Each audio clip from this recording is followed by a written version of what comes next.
Bismillahirrahmanirrahim. Assalamualaikum warahmatullahi wabarakatuh. Alhamdulillahirrabbilalamin.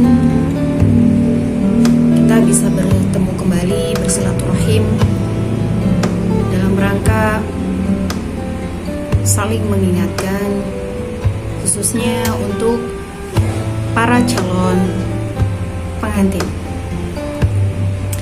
Mengapa saya sampaikan demikian?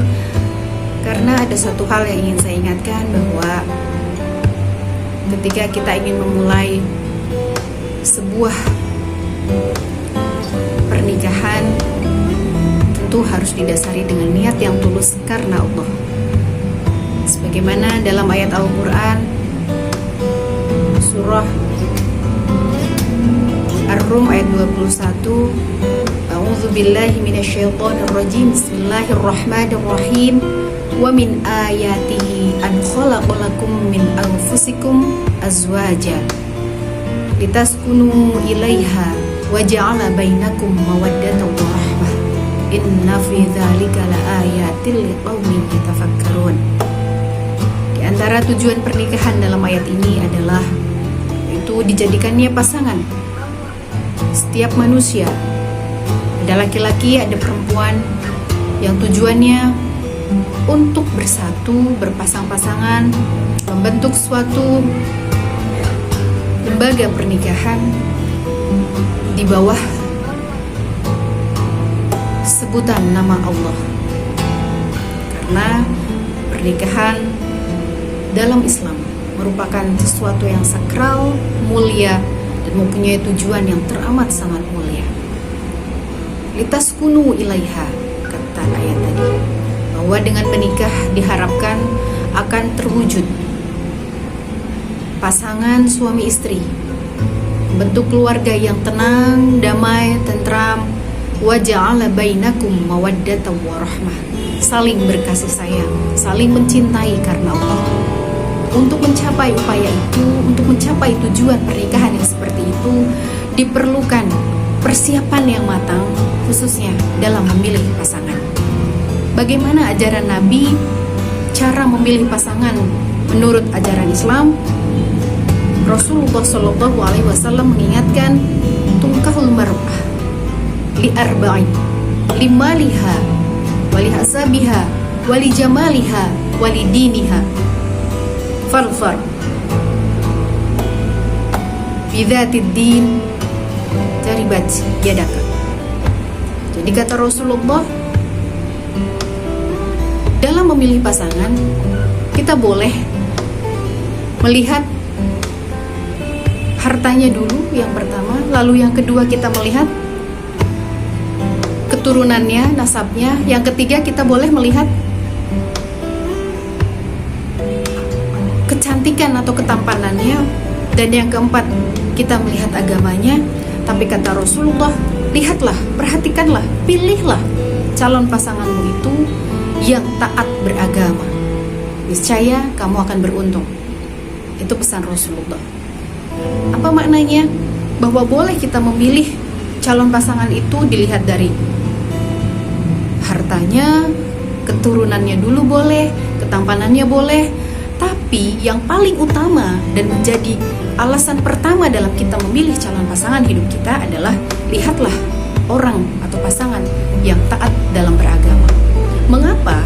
Karena orang yang taat beragama, dia cenderung akan mempertimbangkan segala tindak tanduknya, segala ucapan dan perilakunya sesuai dengan ajaran agamanya. Diharapkan ketika dia sudah memasuki mahligai rumah tangga, baik sebagai suami maupun sebagai istri, dia bisa menjadi teladan yang baik, khusus bagi dirinya, juga bagi pasangan dan keluarganya. Itulah mengapa Rasulullah mengingatkan. Adapun 3 hal yang tadi, hartanya contoh, kenapa tidak dijadikan pertimbangan yang pertama oleh Rasulullah? Karena harta tidak kekal, ya. Perempuan yang miskin tapi dia berakhlak mulia, dengan kemiskinannya, dengan akhlaknya yang mulia, akan Allah perkaya hatinya. Jadi akhlaknya yang mulia akan memperkaya dirinya. Lalu yang kedua, kalau dia bukan keturunan orang yang bangsawan, misal bukan keturunan pejabat, bukan keturunan orang kaya raya, tapi dia punya akhlak yang mulia, akhlak yang baik, taat beragama, itu akan meningkatkan derajatnya, akan mengangkat derajatnya di sisi Allah dan di hadapan manusia. Lalu yang ketiga, kalau dia adalah seseorang yang buruk rupanya, jangan khawatir, karena Allah akan mempercantik rupanya dengan mempercantik akhlaknya. Jadi akhlak yang baik itu akan keluar, ya, akan keluar aura kecantikannya, karena dia berakhlak baik. Walaupun dia tidak mempunyai rupa yang sebaik orang nilai, ya, tapi dengan akhlak yang baik, itu akan mempercantik rupanya.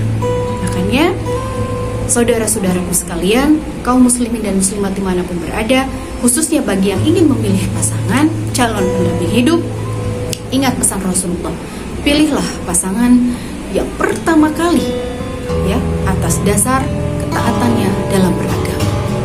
Niscaya Anda akan beruntung, ya, tidak akan pernah kecewa karena mengikuti ajaran Rasulullah Shallallahu Alaihi Wasallam. Dan jangan lupa, ya, ketika kita niat menikah karena Allah, mulia tujuan pernikahan hanya karena Allah, insya Allah iyakunu fuqara, kata Allah, yughnihimullah min fadlih.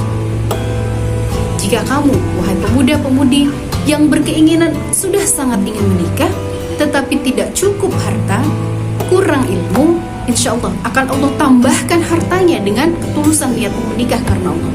Akan Allah tambah ilmunya, keimanannya dengan ketulusan niat menikah karena Allah, bukan karena harta, bukan karena tahta, bukan karena rupa.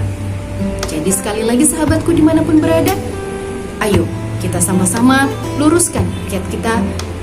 Yang mau menikah, niatkan menikahlah. Tujuan kita satu, niat menikah lillahi ta'ala, untuk Allah, hanya untuk Allah. Insya Allah kalau kita adalah orang-orang yang lurus niatnya, bertakwa kepada Allah, akan Allah mudahkan segala permasalahan kita, ya, dari arah pintu yang tidak disangka-sangka. Yakinlah terhadap janji Allah. Itu saja yang bisa disampaikan. Semoga bermanfaat khususnya bagi diri saya pribadi dan bagi kita semua pada umumnya, muslimin muslimat dimanapun Anda berada. Wallahul muwaffiq ila aqwamit thoriq. Wassalamualaikum warahmatullahi wabarakatuh.